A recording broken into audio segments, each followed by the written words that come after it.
So we're back for this segment of Armed Consumer, and today we have Rich Turpak with us. Rich is an alarm technician. Rich, how many years have you been doing this? About 18. 18 years.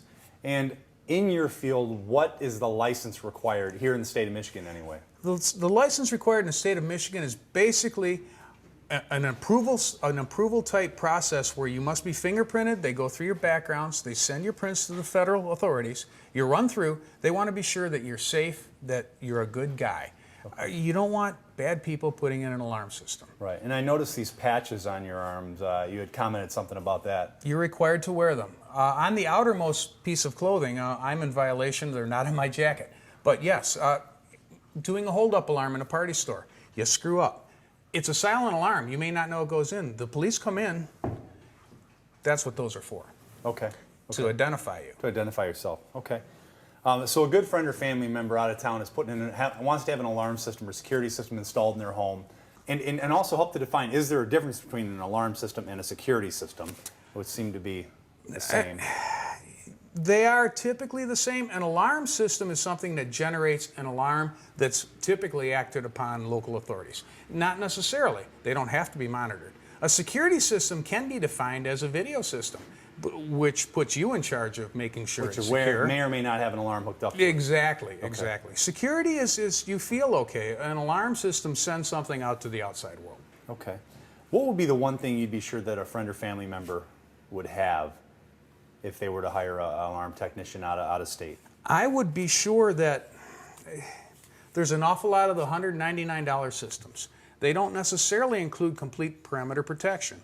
All your doors must be wired. Windows are optional. I would suggest any window you open, kitchen, bathroom, yes, those type of areas should be contacted as well for opening and closings. Fire. Why don't you hook up a fire? If something goes wrong and there's a fire in your house, you want that security system to be able to dial out and notify the authorities in the event you're not able to, or perhaps not home. CO detection. Carbon monoxide is a big thing. It's going to be required very soon by law to have them. Isn't yet. Gun safes, basic safety stuff. Freeze alarms if you're going out of town.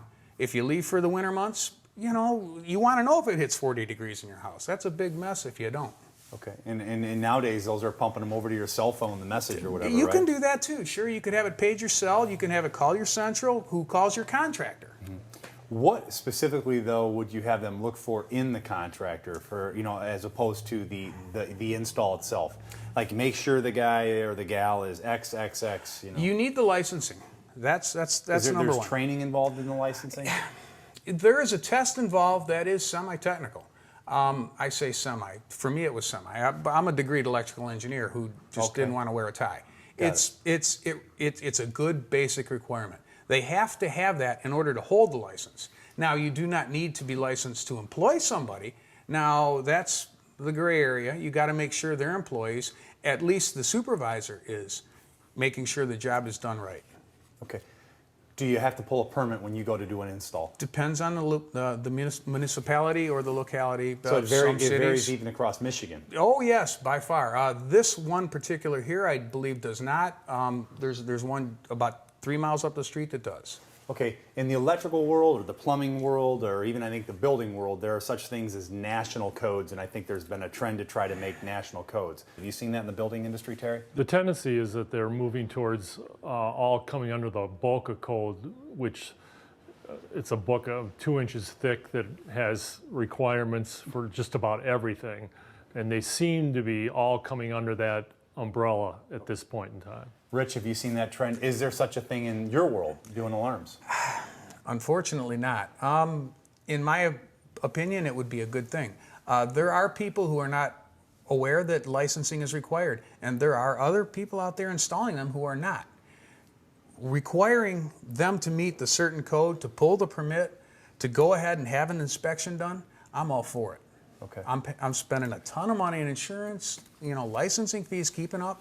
I think it's a good thing.